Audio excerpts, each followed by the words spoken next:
Welcome to the Commercial Real Estate Academy podcast, the podcast dedicated to simplifying the commercial real estate industry for the masses.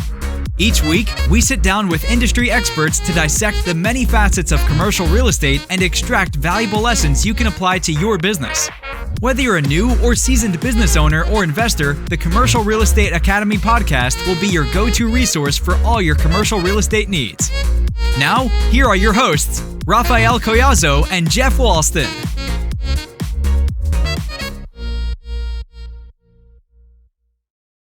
Welcome to the Commercial Real Estate Academy podcast. I'm your host, Raphael Collazo, here with my co-host, Jeff Walston. How's it going, my friend? It's going wonderful. Business is great. Personal life's doing well. Excited for an upcoming event. Better known as Melanie's wedding, your fiance's wedding. Oh, wait, you got to be included in that too. But but I'm excited. I know you are, especially because it's getting closer, and can't wait to be there and celebrate with you guys. So, what about you, Raphael? How's it going over there?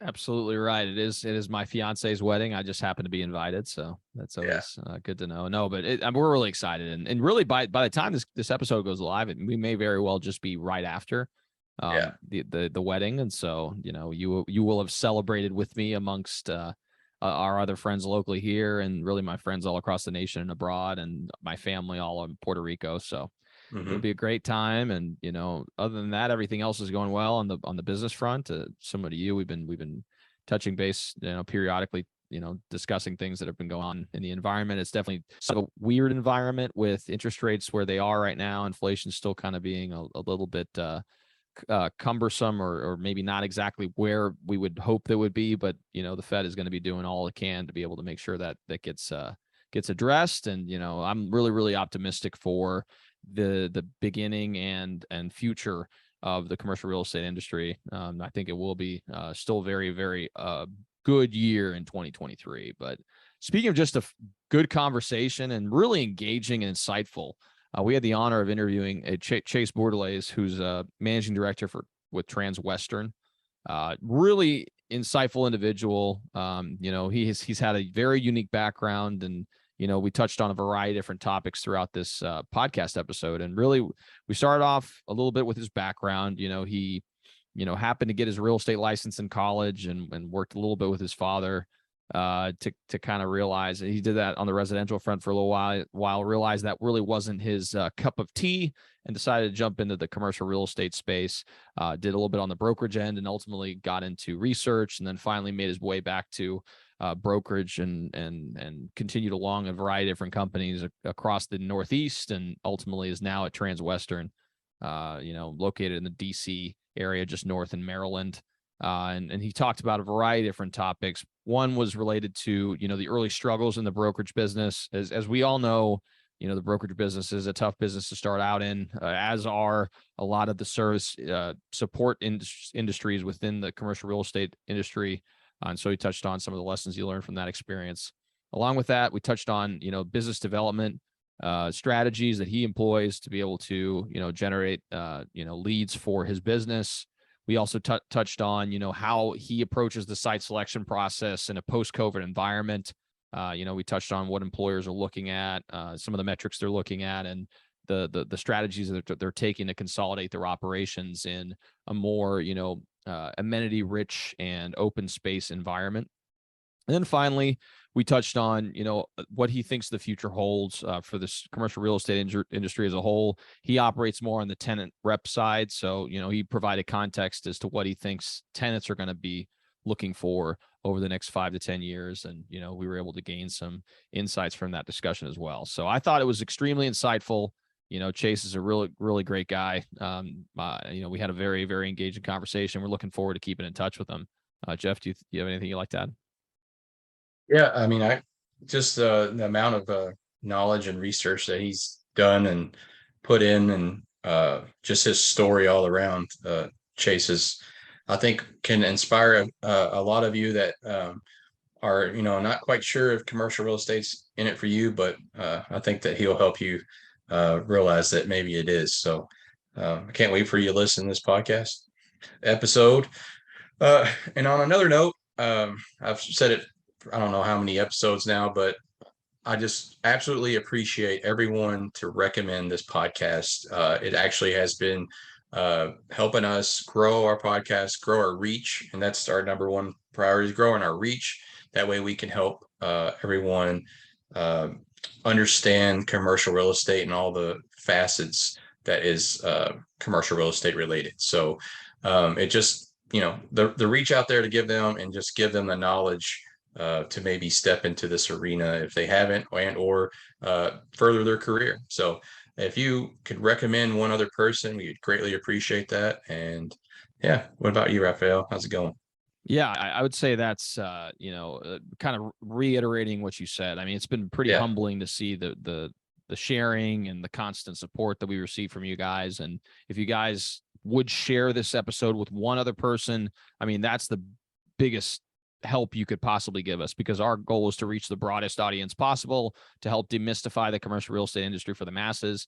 And that's essentially what we need to do, is we need to continue to share with as many people as possible so we make sure that the message gets out there.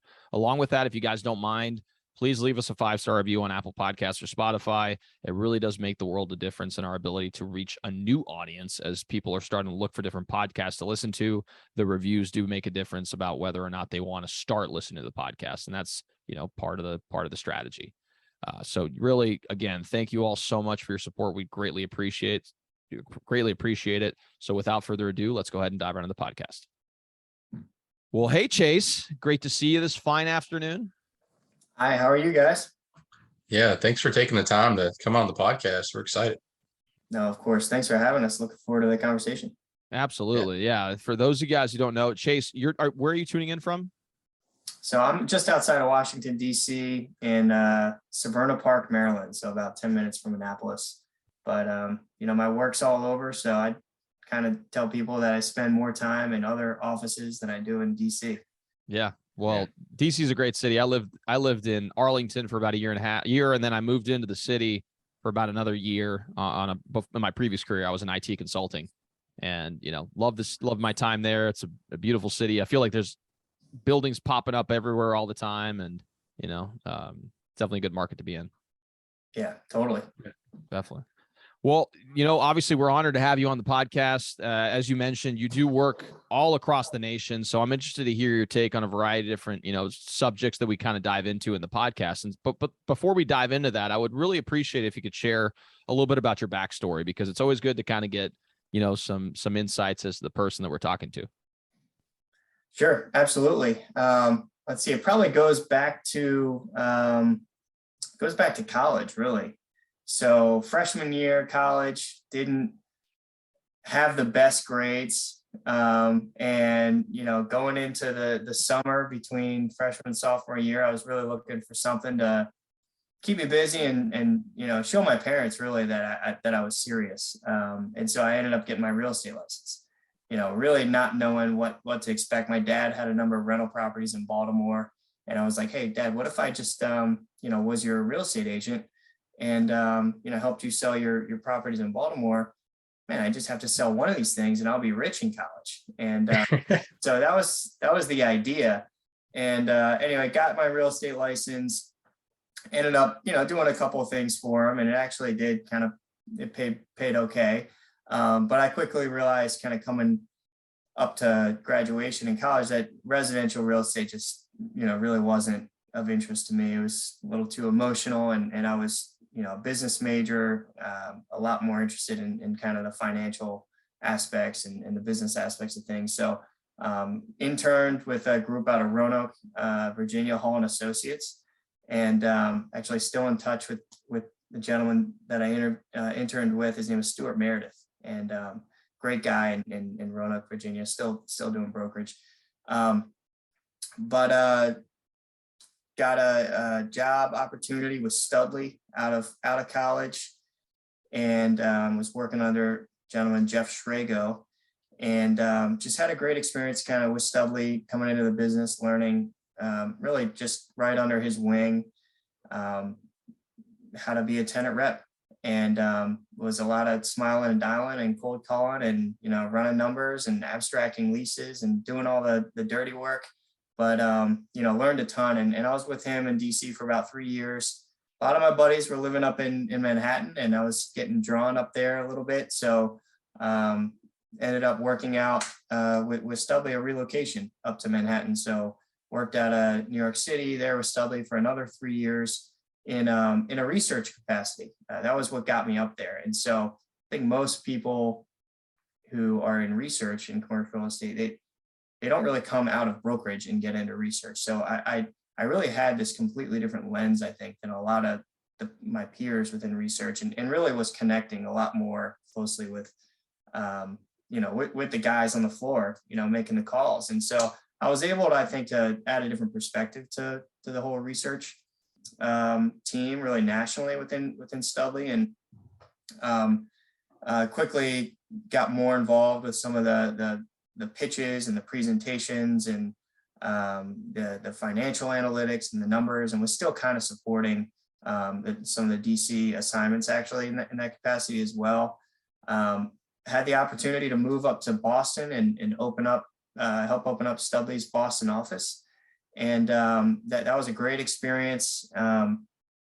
Was doing everything from changing the tapes to, being the graphic design artist, and, working out of the Boston Library until we found space. But Savills acquired Studley around that time, and kind of froze some of the progress, I think, that we were trying to make in Boston at the time. I jumped over to RBJ, Richard Berry's Joyce, which was just acquired by Transwestern. And that was really how it became part of Transwestern up in Boston. And we were doing a lot of incredible work out of that team, a lot of national accounts, international accounts, a lot of site selection, labor analytics. And so I had at that point really amassed a skill set, I think, of not your traditional tenant rep broker. I had a very deep understanding of the research, a deep understanding of financial analytics, consulting, gap accounting, labor analytics, and site selection, and building really robust models to support national and multi-market accounts. And so I think the combination of all those things put me in kind of a unique position to bolt on to teams and transactions. And CBRE eventually acquired our Boston office of Transwestern. And at that point, I had a choice to make to, go over to one of the big boys or, stay Transwestern. I ultimately ended up staying and launching our national consulting services team. And it's just been, I haven't looked back. So it's been a great ride, and I've continued to find myself in projects all over the country that are just super exciting and interesting, and working with great people. So really, really fortunate. That's awesome. No, and you kind of alluded to the fact that you made the, because you had referenced how you were in brokerage for a little while and got into the research side.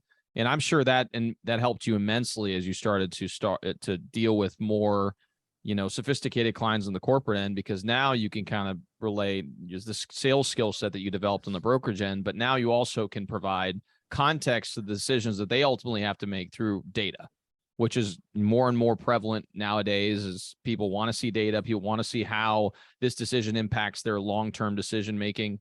And so, I'm sure that helped you immensely, and it's obviously translated into other success in the industry.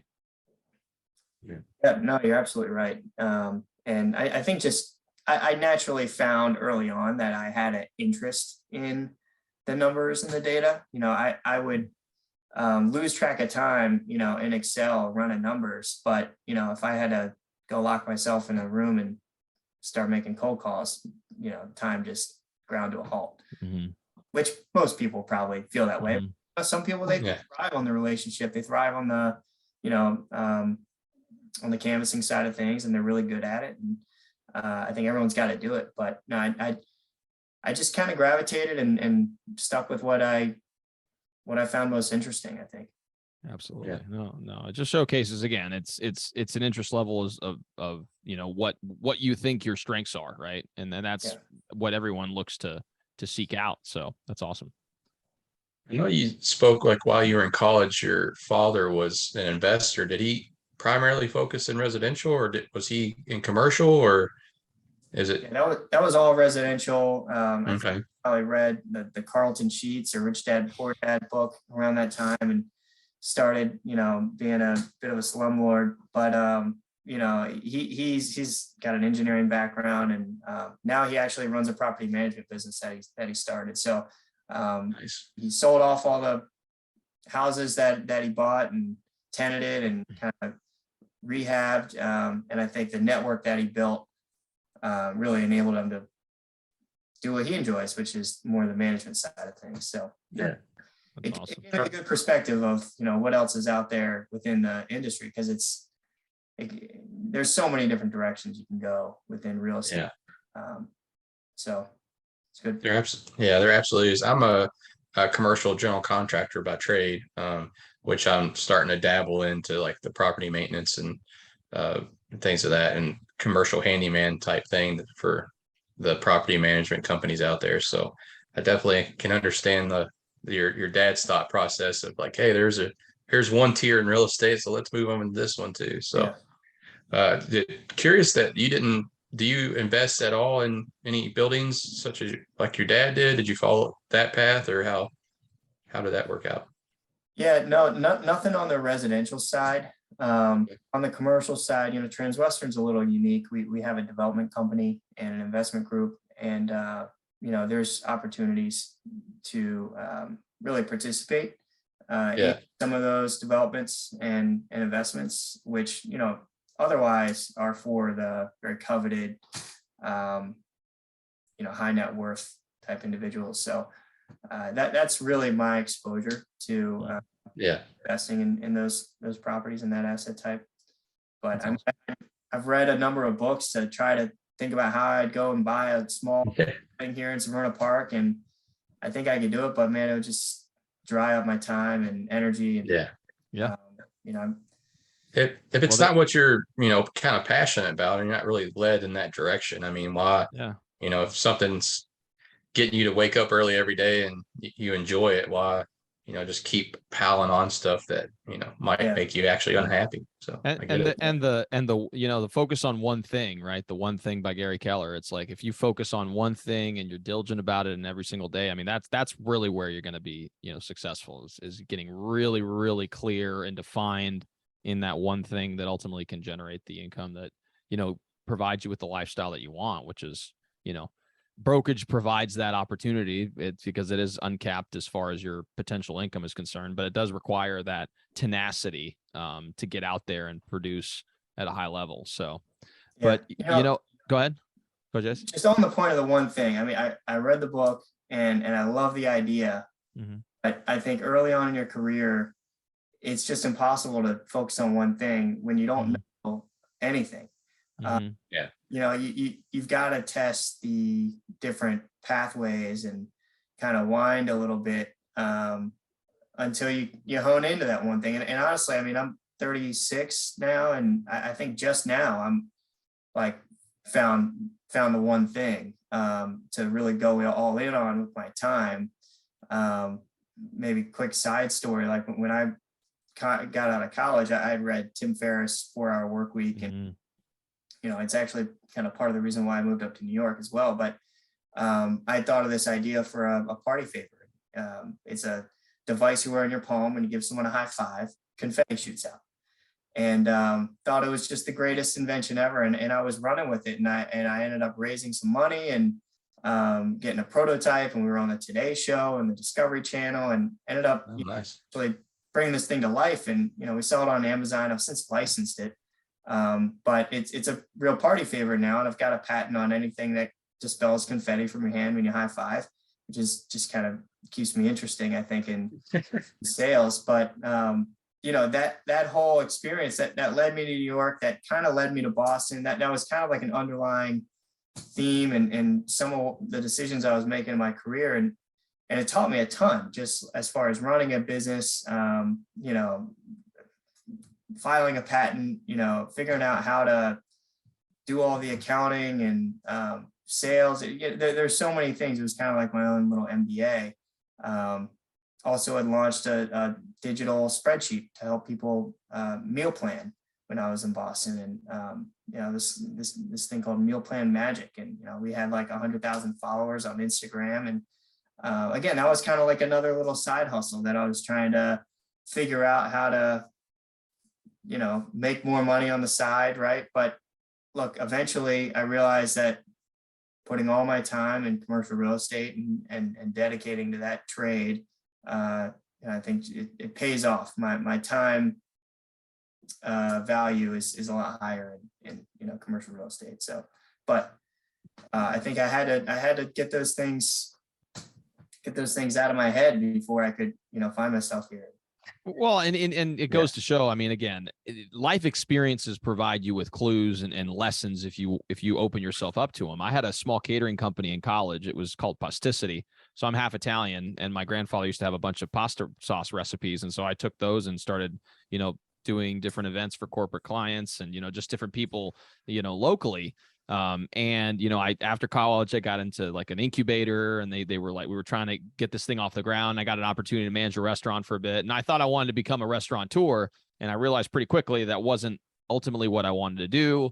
Pivoted away from that and got into IT consulting. I'm an engineer by trade. So I started doing development and consulting, and then did that for a while, learned a lot of great lessons, met a lot of great people, got to travel around the world. And then ultimately back in 2019, I jumped in the brokerage space. So all these pivots in my career have led me to this point today, and who knows what the future holds. But, I can't tell you how many lessons I've learned from those previous experiences that I now apply to what I do on the brokerage side, what we do on the podcasting front, what we do in the variety of different, endeavors that we pursue. And, ultimately you find that one thing through that experience, but through that time, I was focusing on that one thing, the catering side. Then I realized maybe this is what I want to do. So the one thing for me was then IT consulting, and then I got into brokerage, and now I'm doing that. Yeah. So it's just learning to be focused and deliberate about what you do, whether that's on the side gig or in your current career. Don't I guess get to a point where you're following every shiny object there is out there. Because in reality, if you do focus your attention on something and take action every day to pursue it, that's where the results take place. So yeah, well, you didn't even mention, and honestly, I just put it together. Like I was like, man, how do I know this guy? How do I know this guy's voice? And it was because I bought your audio book on like Amazon Audible. And it was like before you sign that lease and before you buy the building. Yeah, I thought you did a really nice job on that, putting that together. It was short and sweet and to the point, and had a lot of good nuggets in there. Not necessarily the aspect of brokerage that maybe I'm on, but super rich content. So I just put that together that I read your book and you're that guy. So thanks. Yeah, no, I appreciate it. No, yeah. and that ultimately was something that stemmed from me being in the brokerage space and getting the same questions over and over and over again, in particular from local entrepreneurs getting started. And I said, I mean, there's got to be something out there that can help them, and so that's what ultimately led to that. But yeah, no, for sure. So back to, your backstory. I'm interested in hearing a little bit about, the early years, because, just to give you context on our listeners, I mean, we reach a pretty broad audience. So we have people who are brokers, investors, lawyers, all over the commercial real estate spectrum. Now because we're podcasting medium, obviously that tends to skew a little bit earlier in their career, between 25 to maybe 40 is kind of our target audience, or at least the ones that listen on a regular basis. And so, typically those individuals are either just getting started or maybe early on in their career. So what are some of the early struggles that you faced as you started to advance in your brokerage career? Because like we talked a little bit offline, you had when you first started in the business, it wasn't nearly as, open as far as, information or whatever else. So I'm kind of curious as to what you were able to learn from those experiences. Yeah, that's a great question. And I mean, everyone really says it, but it's really difficult to put into practice and make sense of it, especially kind of looking back, but, finding a good mentor, finding someone who you can really not just call. Like when people say find a good mentor, it's not like, oh, I have a question, let me call him, and ask. That's like, yeah, that's one thing, I'll give you the answer. But someone that you can really work alongside and closely with and see how they operate in different settings and just kind of pick up on how they're doing things. And I mean, so much of learning is like copying others, I think, and testing it out for yourself. And, I was just really fortunate to have a number of really, high producing mentors in my career that I think made me kind of who I am today. So finding a good mentor, that was always, I think, something that looking back, it was like, I guess I did have some pretty good mentors, but seeking those people out, one thing I always feel like I could have done better at was, I lived in New York City, I lived in DC, I lived in Boston, and those are three incredible cities. And I think I probably could have done a better job really activating my networks there, attending more events to, really force the growth of my network. And it's just in the funniest ways, people that I met 10 years ago are bubbling up in capacities, in my, they're not even in my industry, but, they're bubbling up in a way where like we can help each other. And they're people that maybe I only had a small interaction with, but it was meaningful. It was a meaningful conversation or a really interesting environment or just a setting that we both connected on. And you can reach out to them about that or vice versa. And it's easy to pick things back up, especially when you're young. I think you're creating these relationships that are so, like formidable, and you can, everything's a new experience. So, that's something I continue to try to think about, how am I expanding my network? How am I meeting people that, who knows, like 15, 20 years from now, that they might bubble up in some other capacity and we can help each other. So you cannot do enough of that, no matter how uncomfortable it is. Oh yeah, definitely agree with you on there. Yeah, absolutely. And then we talked about it in offline, Jeff and I, before this, is the network effect. It's like, you could meet one person and they could be connected to 10 or 20 or 30 people. And, if you do the math, let's say you got 200 people that are each individually connected to 200 people that aren't connected to these other unique individuals. That's 40,000 people you're connected to within 2 degrees of separation. Like, what type of opportunities does that open up for you if you, realize that, oh, one of my friends that I met at this event and we continue to run into each other, they just so happen to be, related, or maybe they're really good friends with someone that I'm trying to build a relationship with. That introduction becomes a lot easier when you've built that initial relationship or the first layer of relationship with those individuals. And so you're right. I mean, and that's kind of like business 101. It's like, that's how you build the feeders as far as opportunities. So couldn't agree more. So what are some of the strategies that you employ to help you generate opportunities for your business?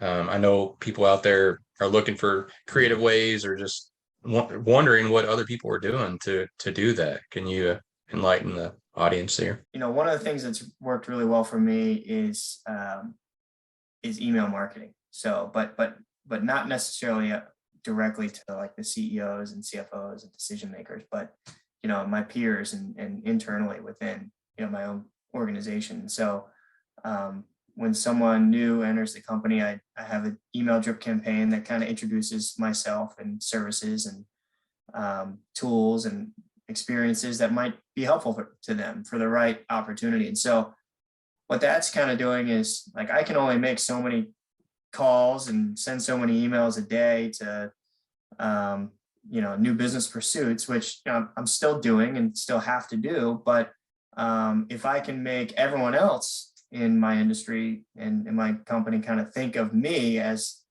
the first person to call to add value to a pursuit or add value to a pitch or add value to a maybe complex project, then now I'm like leveraging all of their business development efforts as well.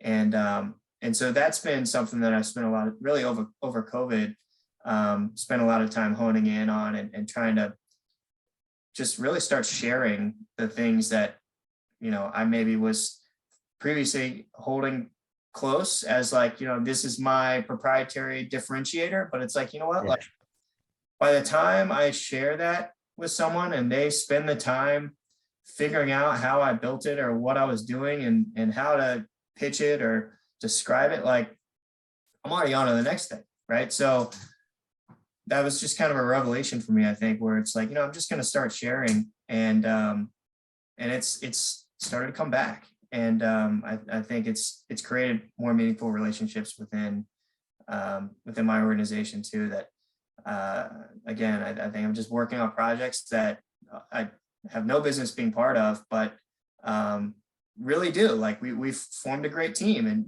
people saw maybe something that they weren't great at, and I've really excelled at, and vice versa. So it's building the right team for the right pursuit. I think just is something at Transwestern that really allows a lot of people to do. And so, maybe you can't do what I'm doing at every organization out there, but it's worked really well.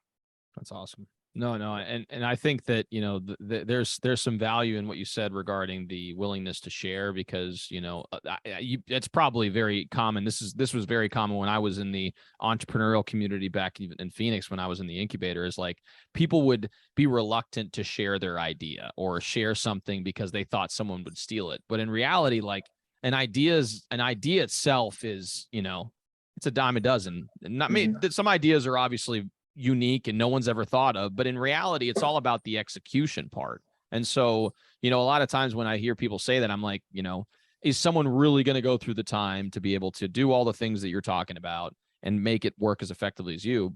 By the time they do that, you're already 7 steps ahead or 8 steps ahead if you're talking about it from a competitive lens. But in reality, the more you share, the more you give, the world just has a way of just making things happen. I don't know how to describe it, but the more positivity, the more sharing, the more giving that you give to the world, it comes back. Like it's an amazing phenomenon, but in reality, that's just the way things are. So I think taking that approach obviously is a very valuable one. So one thing I'm kind of curious about is obviously you talked about, you're representing tenants really across the nation when they're looking for, different commercial real estate opportunities. So one thing I was kind of curious about is obviously through COVID, we've had some evolution, some change. So how has the site selection process for you and your clients shifted as a result of what we've gone through over the last couple of years? Well, I mean, that is such a broad question for companies that are giving up a lot more space now. They're just, there isn't site selection for them, right? But for those groups that are growing and expanding, or trying to, grow where it's meaningful, we've done a number of kind of workforce assessments. So there's so much just analyzing of employee data right now, and everyone's employee data is like kind of garbage. It's they had a lot of movement, like a lot of employees moved to different states and aren't even near the office that they're originally part of, and there's been a lot of, changing jobs, I think, for companies too. So suddenly everyone's trying to get their arms around, like, who are their employees and where are they? How often do they need to come into the office? What office should they come into? And so there's that component of like, okay, well, what do we have today? And then like, where do we want to grow is also a loaded question, because, you can hire a lot more talent for certain roles if it is a remote job. And so if you're hiring from a remote work base, then like, well, what are the hubs that maybe they should be traveling to? And where do you want to bring people together when there is that, meaningful occurrence, which is so important. Even if you have a remote workforce, you got to bring everyone together at some point. And so, workforce assessments, really studying what companies have and where their employees are and where those hubs are. That's kind of step one now. But the rest of the site selection process is still pretty similar. You're looking for where people live who have the right skills and qualifications. You're looking for pools of that talent that are growing, through migration or pipelines of graduates or other large companies that are kind of churning out great training programs that you can poach from. And And then also the wage component. So, how much are you paying these folks? And those three, we kind of call them like labor cubed, or L cubed is a good way to remember it as, availability, sustainability, and wage and cost. So those three things, I mean, if you go back and look at Amazon's HQ2 site selection analysis, where they, made everyone spin their wheels for better, for worse, they had so many inputs. Like there are so many data inputs and factors and critical factors that they were kind of scoring their ideal market. But if you actually just remove all that stuff and just look at where software developers are, from a labor, sustainability, and wage standpoint, you're gonna hit their HQ2. It's it's DC, it's New York, San Francisco. I mean, it really boils down to that. No, yeah. And we were even put our hat in the running as Louisville. It was kind of funny. They're like, they're pitching their proposal. I was like, we don't have a shot, man. Like, you're as a secondary / tertiary market. Although I would love it, don't get me wrong, it would be phenomenal. But they did something in Nashville, I think. Close. They did. Oh yeah, but and that's one thing that we always talk about. It's like, man, like, because I'm not from Louisville originally, and I know a lot of people who were in Nashville like in the 90s. I mean, from my understanding, it was like night and day difference, which is pretty impressive to see. And obviously a big part of that is their pro-business stance, and obviously the income tax definitely makes a big difference. And so I know Kentucky's trying to do its part as far as trying to reduce the state income tax to try to be more competitive when it comes to our sister or our neighboring states, because right now I think Indiana has got a 4% state tax, and Ohio has like somewhere in that range too. So we're just trying to become a little bit more competitive from the business attraction standpoint. So, but anyways, that's a side note as far as the. No, it's an important factor. I mean, like, there is an analysis that we do, and it's like a fully loaded cost comparison. So you're looking at the wage costs, you're looking at the tax structures, and you're looking at the real estate costs. And so you can drill that down to like a per worker or per employee, number when you're comparing that short list of markets. So it's still a relevant process, and it's still a big part of the equation. Definitely. I bet that's a lot of data to consume, but just the summary of that, I'd love to see one of those. That would be amazing. To see, just to compare states from employee to employee per state. So that'd be amazing. You got to drill it down for executives, that's for sure. Oh yeah, for sure. It's a big decision. If you're gonna go in 500 million and 1 billion to move a whole company, I mean, it's like you want to make sure that it's going to be worth it in the long run. So so with the interest rates, inflation being high, and just kind of like the uncertainty of the near future, where do you see commercial real estate heading in, say, in the next 5 to 10 years with this little bit of uncertainty down the road? What aspect of commercial real estate? I don't know who you're talking to or who you're asking. My focus is really on the users and the tenants, and even that is just across the spectrum.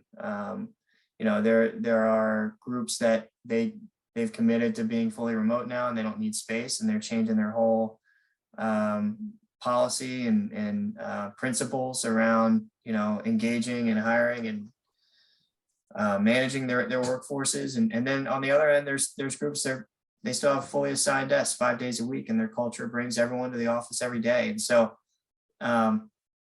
it's leases are always expiring. Companies will continue to need space to bring people together. I think how that space is configured, that's where a lot of the change, I think, is occurring. So, more amenity-rich environments, hospitality-like settings, more collaboration space. That's going to really support those groups that are maybe coming in less frequently. Maybe they have more unassigned desks. The days that you are on site in the office, it's not to come and shut your door and have your head down. It's to, make those connections and exchange ideas and workshop things with each other. I've actually been in a number of face-to-face meetings lately, and it's like, we'll even talk about putting something on the screen to walk through and then be like, wait a second, it's actually way easier to do that over Zoom, like when we're at our independent desk. So let's save that for later and let's just keep talking, And so not even opening our laptops, that's where I think a lot of the face-to-face work, at least in my world, is happening. And I think a number of clients are feeling the same way. I know on the acquisition side, and the debt markets are kind of tough right now to get financing for acquisitions. It seems like that might come around, sometime probably next year. But no, it's a tough time to be investing in commercial real estate. Yeah, and it is reality. It's the ebb and flow of the business cycle and everything like that as well. But you're right. I think kind of interesting that you said that about the office, what people are demanding from an office standpoint as well. And the people we've been talking to across the nation through this podcast kind of reiterate what you're saying is the open concept, amenity rich environment. Class A is becoming a lot more sought after versus, the class C or B space. And so I don't know if that's something similar that you're seeing where, the flight to quality. I know it's kind of a buzzword that's been thrown around a lot, but is that something you've definitely been seeing? Yeah, absolutely. And there's an interesting kind of concept where you think about like, well, how are some of these companies affording class A space? Mm-hmm. And it's always difficult to appease the finance team and the employees and the real estate. Sometimes they're at odds with each other. But when you think about companies and how they grow, and maybe it's through acquisition or M&A, or maybe they have two offices, and then COVID hit, and everyone's thinking about bringing people together in a more meaningful way, and all these individual offices maybe need less space. Well, now what's kind of happening is you're taking all these real estate obligations with these kind of footprints that are maybe a little larger than they need, and you're able to consolidate them into a higher quality space, into a downtown environment, into a more amenity rich setting. And yeah, you're paying more, but you're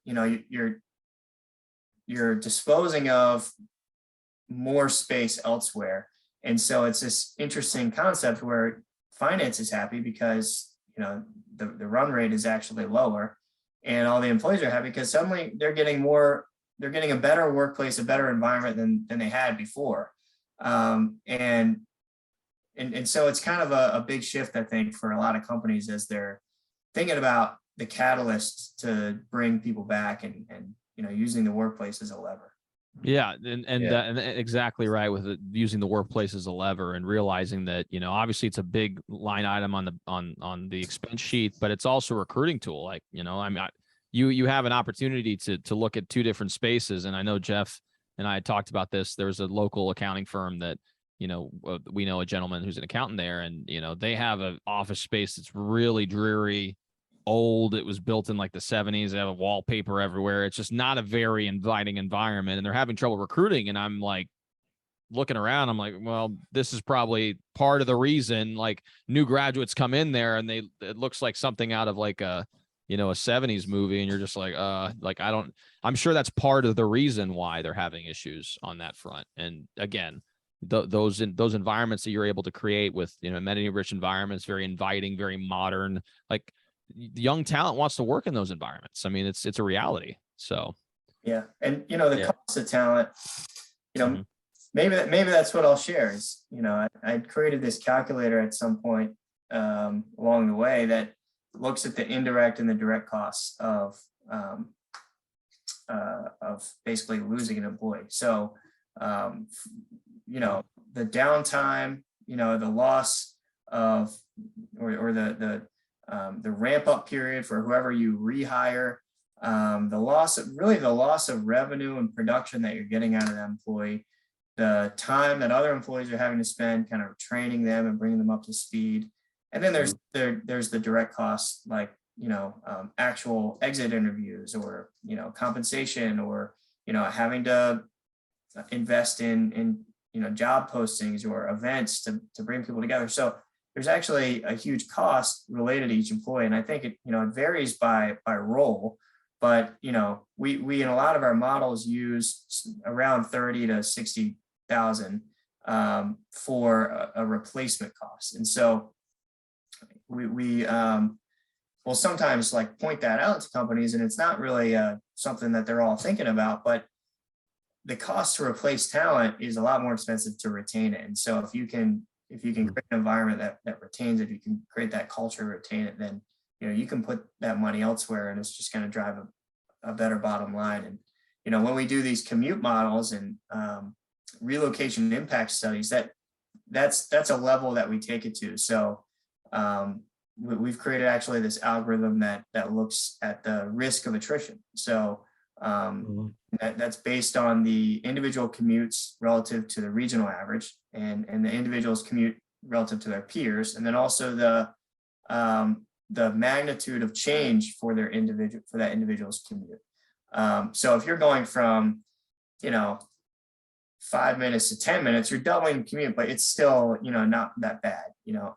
But if you're going from 15 to 30, it's you're going to feel that a little bit more. And so this helps us kind of bucket employees at the employee level into these categories of risk.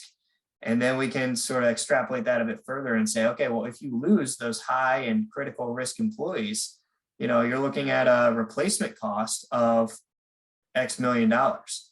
And so it becomes another input into the decision of a relocation, and just another way that we're kind of using data to bring different insights and drive a more confident decision. The whole aspect of the working from home thing, I truly believe that we're social creatures in general. So that should only be used like, hey, I'm a little sick today, maybe I can stay home, in my opinion, depending on, what business you have. But I just feel like people are going to be way more productive if they're around their peers, and kind of create an environment for them to grow. But being at home, I mean, I myself, I can't be at home and be that productive, because I realize, hey, I got to cut grass, I got to do this, I got to do that. And I'm thinking about all these other things and not directly what I should be working on. But I don't know if that's any indicator of, where a company should go or not. But the ones that are primarily going, working from home, it's just, I think it's going to be a fad, and then quickly you're going to realize, oh yeah, I think we have an office space. It might take a year or two before they realize that, but that's just my opinion on it. I don't know. Yeah, it's got to be at the employee level. Having those conversations at the individual level, it seems daunting at first, but it's really not that bad. For department heads and stakeholders to get their arms around what their teams really need. It's an interesting, just think about the age groups. Everyone, we've never had this many generations in a workplace, before. And so there's just this larger spectrum of preferences and experiences and what the workplace means to them than I think we've ever seen. And so you've got to try to cater to each person's needs in some regard, so long as they're giving you the output that moves the company forward. Definitely. No, I couldn't agree more. So, well, first off, we just greatly appreciate your time, Chase. We've had a great discussion. I know our audience is getting a lot of value from it. One thing we typically like to ask near the end of the podcast is, what is the most impactful book that you've ever read? And it doesn't have to be, commercial real estate related. We've had people give us a variety of different books, and it doesn't necessarily even have to be a book. We've had people give us podcasts that they listen to on a regular basis that provides a lot of insight. So really any media that you think has really kind of had, a light switch moment for you that's kind of taken you in a different path, I think would be very appreciative of that. No, it's a good question. I always kind of come back to How to Win Friends and Influence People, or Think and Grow Rich. Those are just timeless classics, and you can read them 10 times and continue to think about how you can those in your daily life. I mean, after I read How to Win Friends and Influence People, I actually had a daily affirmation that would basically just remind me of all the principles out of that book, and would apply one, each week. And, just that the content in that book is timeless. So I think everyone has to read that book. But hands down, that's got to be it. Yeah, that's probably one of the more popular books that people recommend, right, Jeff? Yeah, I would say. I mean, just like you said, like you took a few things out of that book and you applied them, once a week and stuff like that. And I think a lot of people that read multiple books, 1 and 2 books a week and stuff like that. And if you're not applying those things that you actually read in those books, it's like, you're just filling up, your brain with information, but you're not utilizing it. So what are you doing here? But that's awesome that you did that with that book and actually utilize, all the pointers. I'm sure you could probably read it again and pick up something that you missed, for sure, after the 10th time. So I'm a big fan of the audio book on like 1.8x, and that's a cheat code. That's a cheat code. The first third of the book, honestly, is all you like. Most books, you get the point in the first third. So if you think about that, then you can get even more out of it. Absolutely. And you just gave away the cheat code. The double the speed. Yeah, I listen to it at double. My fiance gets so pissed at me because sometimes like she's listening to it, it's like, how the heck do you understand what they're saying? But you can actually understand, like once you get your ears like accustomed to it. I mean, you can literally cut a 10-hour read to 5 hours. So I mean, you could, so I don't know. Yeah. I try to take notes, honestly. Like if I'm on a plane, I'll take Evernote and I'll jot down bullets kind of as it's nice. But no, that's those are the big ones. That's awesome. No, I appreciate that. Well, Chase, again, we appreciate your time, you telling your story, and I know it's going to help some listeners, if not all of them, in one aspect of their business or their life. So there's one question that we always ask, because we have a CRE treasure chest. It's a repository of things that people give so we can give to our listeners and viewers on YouTube. And it can be a PDF or an ebook or anything that you think would give value to our listeners. Like I said, I've got a lot of templates and things that I've been sharing around. So I'll try to sanitize something and get it in the treasure chest. Probably at the very least, I could drop in the replacement cost calculator, we'll call it. But no, I've got a few things in mind. That's awesome. That I think could help. Things I wish I had. Yeah, that's all. Yeah. That's all we would. I mean, I'm sure there's a lot of people on the podcast that are listening right now that would gain value from it. So we definitely greatly appreciate your contribution. But no, Chase. Oh, Chase, again, thank you so much for your time. You've been awesome, and I've really gained a lot of value from the discussion. If people wanted to learn more about you, maybe do business with you, or just reach out, what's the best way to do so? I would just LinkedIn. Check me out on LinkedIn or send me a message. That's probably I'm not going to even try to spell my last name for everyone, but LinkedIn, Chase Bourdelais. I think I'm actually like tenant advisor is my slug on LinkedIn.